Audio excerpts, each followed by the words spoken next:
ఇప్పుడు నేను ఒకటి అడుగుతా, లైవ్ లోనే ఉన్నాం. ఓకే. సో ఆ చేసిన వ్యక్తి ఎవరు ఉన్నారు చెప్పగలరా? ఇంకోటి చేసిన వ్యక్తి ఇంకోటి తెలుసా, ఇంకోటి 58 to 60 lakhs వేరే వాళ్ళు కూడా చేసినాం. అవసరం వాళ్ళు కూడా ఒకసారి మాట్లాడి, వీళ్ళు కూడా మాట్లాడేసి ఇద్దరు మాట్లాడిస్తాను.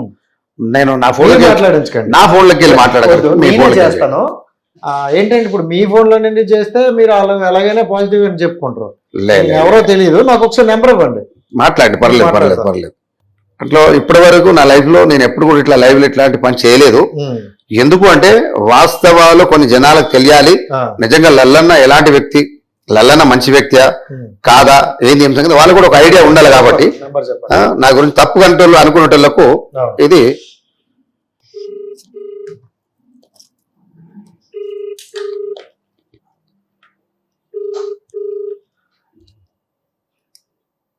హలో అన్న, నమస్తే అన్న.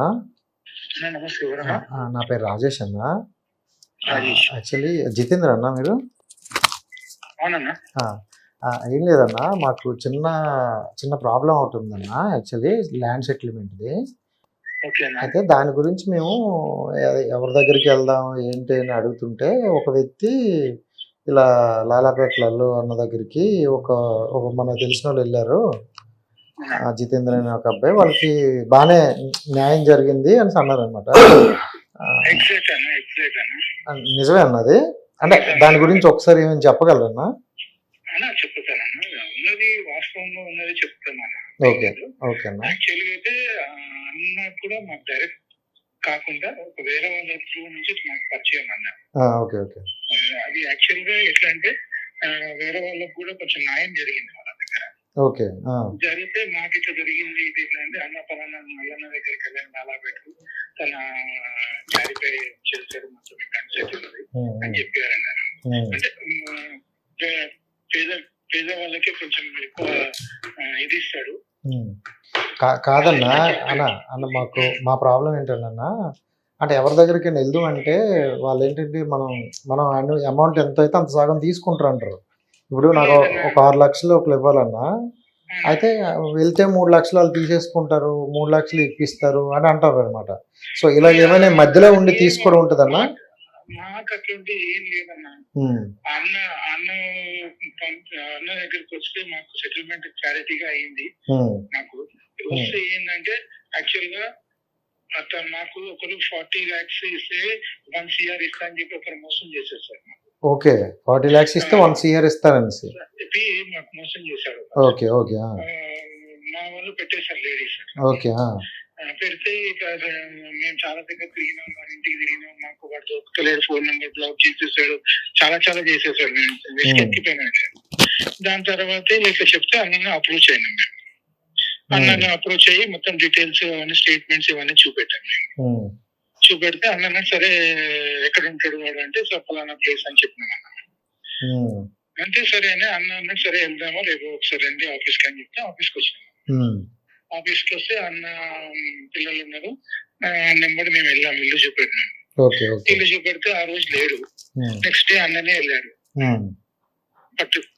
పట్టుకొని అన్నాడు, తను పట్టేశాడు. మాకు ఫోన్ చేసి మేము వచ్చాము, కూర్చోబెట్టి సెటిల్మెంట్ చేసి. కాదన్న ఇప్పుడు మీది 40 lakhs కదన్నా, అంటే మధ్యలో వీళ్ళు ఏమైనా తీసుకున్నారన్నా? ఒక 10-15 లక్షలు తీసుకుంటారని విన్నా. లేదన్నా, ఇంతవరకు ఏం తీసుకోలేదు. పర్లేదన్న, నిజం చెప్పండి, ఎందుకంటే మాకు కూడా మేము మళ్ళీ ఇవ్వాలన్నా ఒకవేళ అంటే ఏం లేదన్నా. ఇప్పుడు అదే అన్న ఖుషిగా ఇవ్వాలి. అన్న కూడా ఏంది, మేము మాకు ఇప్పించినందుకు మేము ఖుషిగా ఇవ్వాలి, అంతేగాని అన్నేం.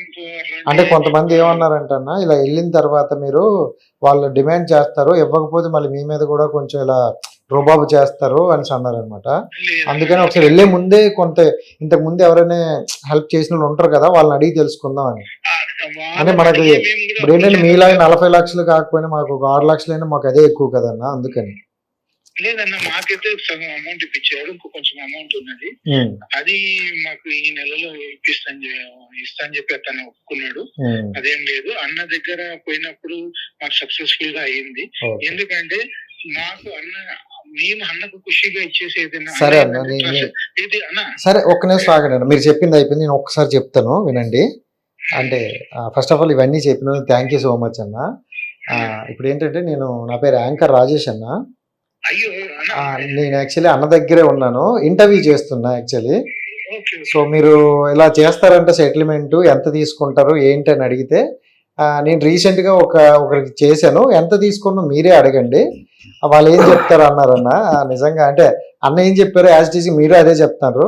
ఈ మధ్యన ఏంటంటే ఇలా చేస్తే అంటే వాళ్ళ ఫోన్లో నేను చేస్తే తెలిసిపోతుంది వాళ్ళు ఇలాగే చెప్తారులే అనుకున్నా అన్న. ఇంకొకటి అన్న, అన్న. అన్న అన్న కూడా మేము అంటే మేము హెల్ప్ ప్రెజర్ గా మేము ఇస్తే అన్న కూడా ఏమన్నా ఒక ట్రస్ట్ కి థ్యాంక్ యూ అన్న. ఒక ట్రస్ట్ ఉన్నది అన్నది వాళ్ళది. ఒక ట్రస్ట్ కు ఇచ్చేస్తే వాళ్ళకు గరీబ్ వాళ్ళ పిల్లలు ఉన్నారు అక్కడ పెట్టే అక్కడ ఇవ్వాలని చెప్పారు. థ్యాంక్ యూ అన్న. ఇగో ఒకసారి అన్నతో మాట్లాడండి, ఇస్తాను. హలో అన్న నమస్తే అన్న. నమస్తే నమస్తే నిషాన్ భాయ్ బావరా? నమస్తే అన్న, థ్యాంక్ యూ సో మచ్ అన్న. మీరు మమ్మల్ని ఆదుకున్నారు. మీరు నేను ఆదుకునేముంది, మీ టైం బాగుంది, మీ డబ్బులు వేరేళ్ళకి వెళ్ళినాయి, మళ్ళీ మీ డబ్బులు మీకు రావాలని రాసి పెట్టిరు. కొంచెం కష్టపడింది, కాకపోతే ఏంటంటే మీరు ఒక దేవుడి రూపం అన్న. అట్లేం లేదు. కాకపోతే ఏంటంటే నా అదృష్టంగా భావిస్తాను. ఎందుకంటే ఇప్పుడు నాకంటే సిటీలో పెద్ద పెద్ద కట్అవుట్లు ఉంటారు, పైల్వాన్స్ ఉంటారు, పెద్ద పెద్ద రౌడీ షీటర్స్ ఉంటారు, వీళ్ళందరూ కూడా ఎంతో మంది ఉంటారు. అయితే వాళ్ళందరితో పాటు నాకు కూడా దేవుడు చిన్న అవకాశం ఇచ్చిండు 10 మంది దగ్గర రావడం. నేను కూడా నా నుంచి అయినంత మటుకు ఎవరికైనా గరీబులకు ఎవరికైనా మోసం చేసిన వాళ్ళకు ఏదైనా హెల్ప్ చేయడము నా అదృష్టంగా భావిస్తున్నా వైజా. పట్ల ఏం లేదు. అది వాస్తవంగా మేము ఇదే మీ దగ్గరకు వచ్చామన్నా. Thank you brother, thank you. అది ఆల్మోస్ట్ నాకు తెలిసి నాకు ఇంకో 3-4 రోజుల లోపల అది మొత్తం కూడా కంప్లీట్ అయిపోతుంది. అయిపోతుంది. నేను ఫోన్ చేసిన, పొద్దుగాల ఫోన్ చేసిన, ఇప్పుడు వచ్చే మండే రోజు మిగతాది ఇచ్చేస్తాను సార్ అని చెప్పిండు. మిగతా అయితే అమౌంట్ వచ్చేసింది కదా. Right, thank you brother. Okay, మాట్లాడండి సార్ దగ్గర. థ్యాంక్ యూ అన్న, నేను మళ్ళీ చేస్తాను. Thank you.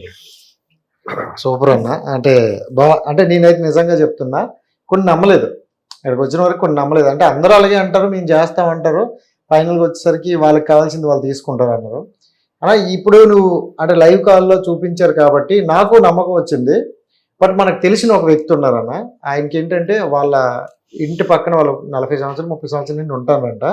సో ఆ ఇంట్లో వేరే వాళ్ళు వచ్చి ఇది మాది, మా తాత పేరు మీద ఉందని అన్నారంట. ఒకసారి వాళ్ళ కేసు ఒకసారి మాట్లాడండి, మీకు ఏమనిపిస్తుందో ఒకసారి చెప్పండి. మాట్లాడతారా? 100% ఎందుకు మాట్లాడు.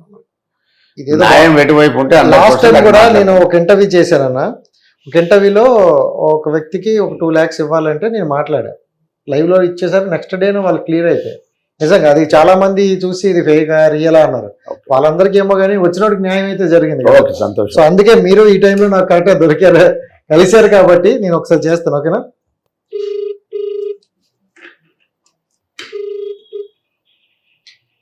అన్న? నమస్కారం అన్న. నమస్తే అన్న. నేను రాజేష్ అన్న. నమస్తే. బాగున్నారా? బాగున్నానన్న. అయితే ఇప్పుడు నేను ఒక ఇంటర్వ్యూకి వచ్చానన్న. యాక్చువల్లీ ఇంటర్వ్యూ అవుతుంది ఇక్కడ. ఒక అన్న ఏమో లాస్ట్ అంటే బిఫోర్ కొంతమందికి హెల్ప్ చేశారు, ఏమైనా సెటిల్మెంట్ ఉన్నా లీగల్ పరంగా మేము వాళ్ళని సెటిల్ చేస్తాం అని అన్నారు. సో లాస్ట్ టైం మీరు ఒకసారి నాకు కాల్ చేసి ఇది అన్నారు కదా, ఏదో ఇల్లు గురించి ఏదో చెప్పారు. అదైతే అన్న ఇక్కడ ఉన్నారు, ఒకసారి మాట్లాడతారా? ఒకసారి మీరు చెప్పండి, అది ఎంతవరకు క్లియర్ అవుతుందో చెప్తారా?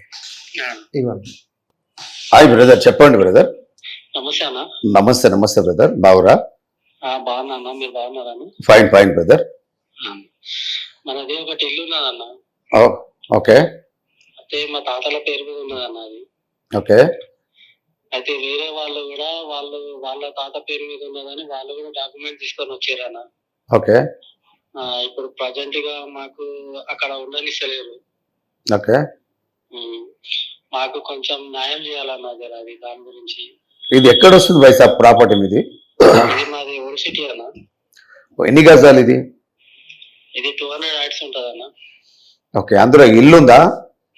ఇల్లు ఉన్నదన్న, పాత ఇల్లు ఉన్నది. ఓకే. ఆ ఇంట్లో ఇప్పుడు మీ తాత వాళ్ళు అంటారు, మీ తాత వాళ్ళ నుంచి మీరే ఉండేదా? మేమే ఉండేది. ఒకటి కూలిపోయింది అన్న అది. ఓకే. ఒకటి కొంచెం ఉన్నది ఇప్పుడు ఇల్లు. వేరే వాళ్ళు కూడా డాక్యుమెంట్ తీసుకొని వచ్చారు ఇది మాది అని. వేరే వాళ్ళంటే వాళ్లకు మీకు ఎలాంటి సంబంధం ఉంది? గోత్రం గాని, ఇన్సెల్ గాని, ఇంటి పేరు గాని ఏమైనా ఉన్నాయా? లేదన్న. వాళ్ళు ఏం డాక్యుమెంట్ తీసుకొని వచ్చారు? వాళ్ళు కూడా ఏంటంటే పాత డాక్యుమెంట్ తీసుకొని వచ్చారు. ఇది మాది కూడా, ఇది ల్యాండ్ మాది కూడా ఈ ల్యాండ్ అని చెప్పి. రిజిస్ట్రేషన్ ఉందా, నోటరీ ఉందా? పాత నిజాం కాలం డాక్యుమెంట్ ఉన్నది అన్నది. నిజాం కాలం సంబంధించిన డాక్యుమెంట్ అంటే మీ దగ్గర ఏం డాక్యుమెంట్ ఉంది? మాది కూడా అదే పాత డాక్యుమెంట్ ఉన్నది నిజాం కాలం. ఓకే, కబ్జాలు ఎవరున్నారు ఇప్పుడు? అంటే ఒక రూమ్ లో మేమే ఉంటున్నాము, మిగతా మొత్తం కూలిపోయింది అనమాట. ఇప్పుడు ప్రస్తుతానికి కబ్జాలో మీరే ఉంటురా? మీరు కబ్జాలో ఉంటే డాక్యుమెంట్ మీరు జెన్యూన్ అంటే మన బైసాబ్కి ఏదైతుందో ఒక్కసారి మీరు అప్రూవ్ చేయి. న్యాచురల్ గా మీరు కామన్ గా రండి. మా ఇద్దరు కొడుకులు కూడా అడ్వకేట్సే. మీ డాక్యుమెంట్ జెన్యూన్ గా ఉంది అనుకుంటే అవన్నీ ఒకసారి చెక్ చేసి నిజంగా మీకు అట్లాంటి అన్యాయం ఏం జరుగుతుంది అంటుంటే కన్సల్టింగ్ పిఎస్ లో నేను కంప్లైంట్ చేపిస్తా. అది కాదు అనుకున్నా కూడా ఆ ఓల్డ్ సిటీలో నాకు సంబంధించి నా మిత్రులు కానీ నా ఫ్రెండ్స్ కానీ వేల మంది ఉన్నారు, మంచి లీడర్స్ ఉన్నారు, పెద్ద మనుషులు ఉన్నారు. వాళ్ళందరినీ కూడా నేను దగ్గర పెట్టుకొని మీకు 100% మీకు న్యాయం చేసే ప్రయత్నం నేను చేస్తా. మీరు డోంట్ వరీ, బేఫికర్ ఉండండి. ఓకే, మీ సైడ్ న్యాయం ఉన్నదంటే 100% మనం సపోర్ట్ గా నిలబడతాం.